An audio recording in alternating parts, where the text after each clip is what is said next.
আগামী ৩রা মে থেকে সারা দেশে একযোগে হাম রুবেলা টিকাদান কর্মসূচি শুরুর ঘোষণা দিয়েছেন স্বাস্থ্য ও পরিবার কল্যাণ মন্ত্রী সরদার মোহাম্মদ শওকত হোসেন। আজ সকালে বিশ্ব স্বাস্থ্য দিবস ২০২৬ উপলক্ষে রাজধানীর শাহবাগের শহীদ আবু সাইদ ইন্টারন্যাশনাল কনভেনশন হলে আয়োজিত অনুষ্ঠানে এই ঘোষণা দেন তিনি।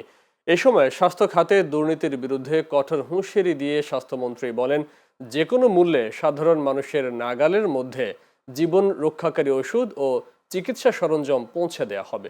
অনুষ্ঠানে সভাপতিত্ব করেন স্বাস্থ্য সচিব মোহাম্মদ কামরুজ্জামান চৌধুরী। এরপর অনুষ্ঠান শেষে সাংবাদিকদের সঙ্গে আলাপকালে স্বাস্থ্যমন্ত্রী বলেন, গত ৫ই এপ্রিল থেকে দেশের ১৮টি জেলার ৩০টি অতি ঝুঁকিপূর্ণ উপজেলায় জরুরি টিকাদান কর্মসূচিতে এখন পর্যন্ত প্রায় ৭৩,০০০ শিশু টিকা পেয়েছে।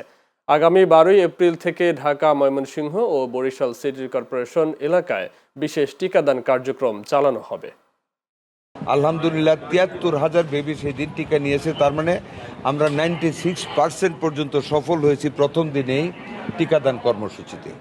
আগামী ১২ তারিখ থেকে Dhaka city north, Dhaka city south city corporation, Mymensingh city corporation এবং বরিশাল সিটি কর্পোরেশনে টোটাল আমরা টিকা কার্যক্রম শুরু করতেছি এবং ৩রা মে থেকে সারা বাংলাদেশব্যাপী এই টিকা কার্যক্রম, বিভিন্ন টিকা কার্যক্রম শুরু হবে এবং অদম্য গতিতে এবং নির্ভেজালভাবে কোনো রকম বিরতি না দিয়ে আমরা প্রতিদিন আমরা জনগণের পাশে থেকে টিকা কার্যক্রম চালিয়ে যাব, যাতে করে এই ধরনের যেগুলি রিপিট হয়েছে প্যান্ডেমিকগুলি যাতে আমাদেরকে কাবু না করতে পারে।